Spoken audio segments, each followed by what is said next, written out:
ओम गंग गणपते नमः। आप सभी का आपके अपने चैनल पर बहुत बहुत स्वागत है। आज इस वीडियो में हम माघ मास महात्म्य के 23वें अध्याय का रसपान करेंगे। ओम गजाननं भूतगणादिसेवितं कपितजम्बूफलचारुभक्षणं उमासुतं शोकविनाशकारकं नमामि विघ्नेश्वरपादपङ्कजम्। बोलिए गणपति गजानन महाराज की जय। माघ मास के ठाकुर की जय। लोमश ऋषि कहने लगे कि जिस पिशाच को देवद्विति ने मुक्त किया वह पहले द्रविण नगर में चित्र नाम वाला राजा था। वह बड़ा शूरवीर, सत्यपरायण तथा पुरोहित को आगे करके यज्ञ आदि करता था। दक्षिण दिशा में उसका राज्य था और उसके कोष धन से भरे हुए थे। उसके पास बहुत से हाथी, घोड़े और रथ थे और वह अत्यंत शोभा को प्राप्त होता था। बहुत सी स्त्रियों के साथ क्रीड़ा करता था और अनेक यज्ञ उसने किए थे। वह नित्य अतिथियों की पूजा करता था और शस्त्र विद्या में निपुण था। ब्रह्मा, विष्णु, महेश तथा सूर्य की पूजा सदैव किया करता था। वह जंगल में भी स्त्रियों से घिरा हुआ क्रीड़ा किया करता था। एक बार वह पाखंडियों के मंदिर में गया और वेदहीन, भस्म लगाए महात्मा बने हुए पाखंडियों से उस राजा की बातचीत हुई।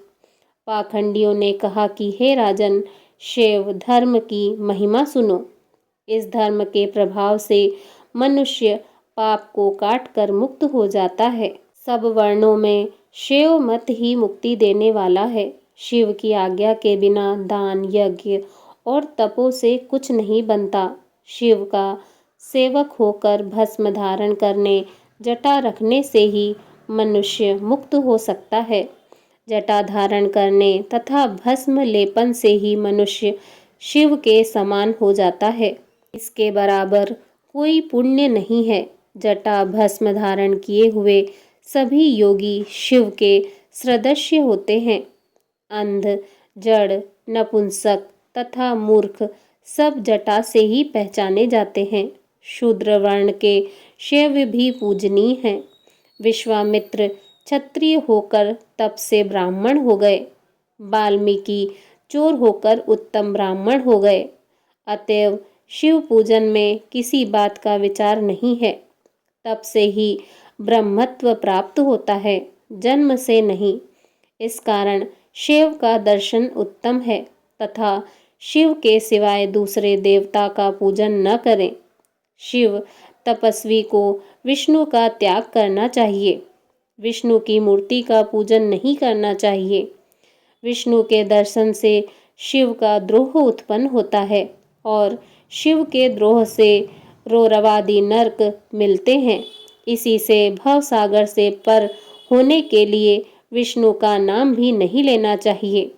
शिव भक्त निशंक होकर जो शिव से प्रेम करता है वह कैलाश में वास करता है, इसमें कुछ संदेह नहीं। इस धर्म का पालन करने वालों का कभी नाश नहीं होता। इस पाखंडी के ऐसे वचन सुनकर राजा ने मोह में आकर उसका धर्म ग्रहण कर लिया और वैदिक धर्म को त्याग दिया। वह श्रुति, स्मृति और ब्राह्मणों की निंदा करने लगा। उसने अपने घर के अग्निहोत्र को बुझा दिया और धर्म के कार्य बंद कर दिए। विष्णु की निंदा और वैष्णवों से द्वेष करने लगा और बोला, कहाँ है विष्णु? कहाँ देखा जाता है? कहाँ रहता है? किसने देखा है? और जो लोग नारायण का भजन करते थे उनको दुख देता था। पाखंडियों का मत ग्रहण कर राजा वेद, वैदिक धर्म, व्रत, दान और दानियों को नहीं मानता था। अन्याय से दंड देता। वह कामी राजा सदा स्त्रियों के समूह से घिरा रहता और क्रोध से भरा रहता। गुरु तथा पुरोहितों के वचन को नहीं मानता था।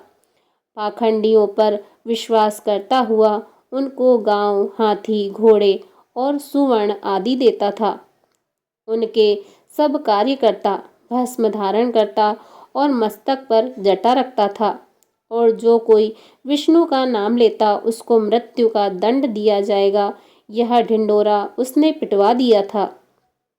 उसके भय से ब्राह्मणों तथा वैष्णवों ने उस देश को छोड़ दिया और दूसरे देश को चले गए।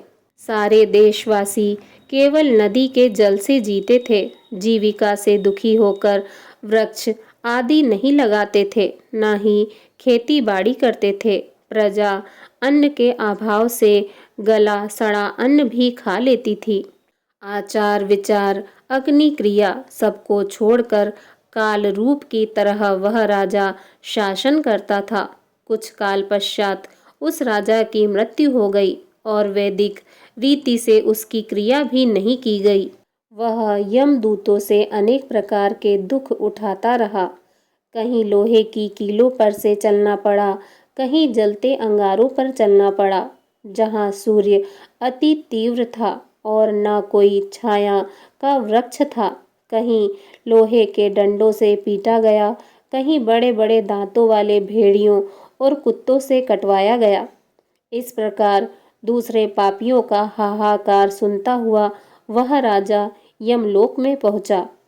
इसी के साथ ही माघ मास महत्म का 23वां अध्याय समाप्त हुआ। बोलिए भगवान श्री हरि विष्णु जी की जय। ओम नमो भगवते वासुदेवाय नमः।